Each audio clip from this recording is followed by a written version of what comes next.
What's up, Jews? So, as some of you know, I sprained my foot this past Shabbos.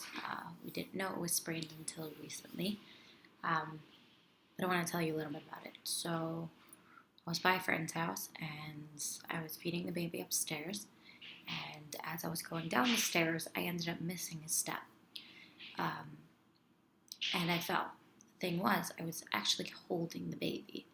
Um, as I was falling down a few stairs. So I had the presence of mind, which I usually don't, to make sure that I was holding the baby and twisting my body to make sure that she didn't get hurt. And she started crying, but it was only because she was scared, because as soon as someone else picked her up, I couldn't get up, but as soon as someone else picked her up, she was fine, she was smiling, and everything was good.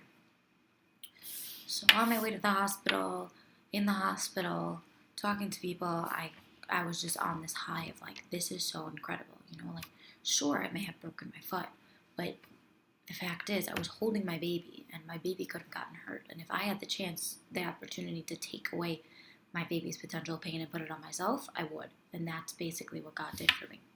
So I was on this high, and then I got home and I was no longer on this high. And for the past few days, it's been really rough. Just dealing with the fact that it's very hard for me to get around. It's caused me a tremendous amount of back pain. It's just an overall very frustrating situation. In this week's Parsha, we see the event of Yosef's brothers throwing him into a pit of snakes and scorpions.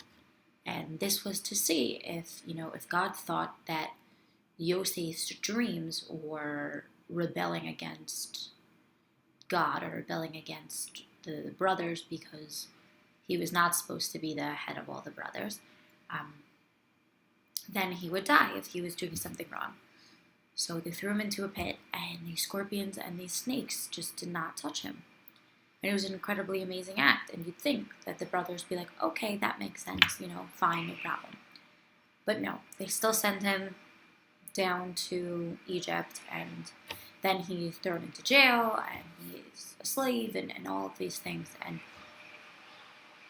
Yosef did something amazing, because throughout his entire trial, he could have said, like, at some point, wow, God saved me, that's so nice, but now what? Now, because he saved me, I got sent down to Egypt, I have to be a slave, and now I'm in jail. But no. Once Yosef had this miracle, then his test was to live with the pain of this miracle's results. So I guess I'm taking for myself a lesson that,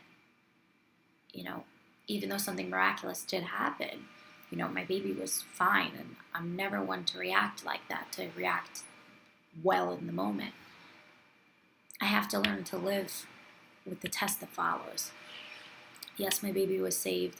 Yes, it's so much better that I was hurt instead of her, but for the time being, what I have to work on is to accept the fact that I have to ride this out and I have to grow through this opportunity. So when all of us are in an opportunity like that, we see God and then life kind of stinks afterwards, just remember that that's the test. It's like, where are you? What do you mean?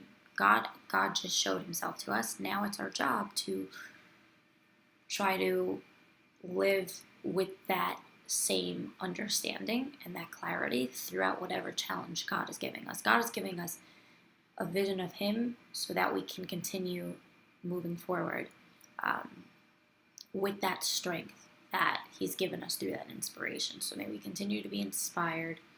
May we see the miracles and grow through the ride. Have a wonderful Shabbos and a wonderful Hanukkah.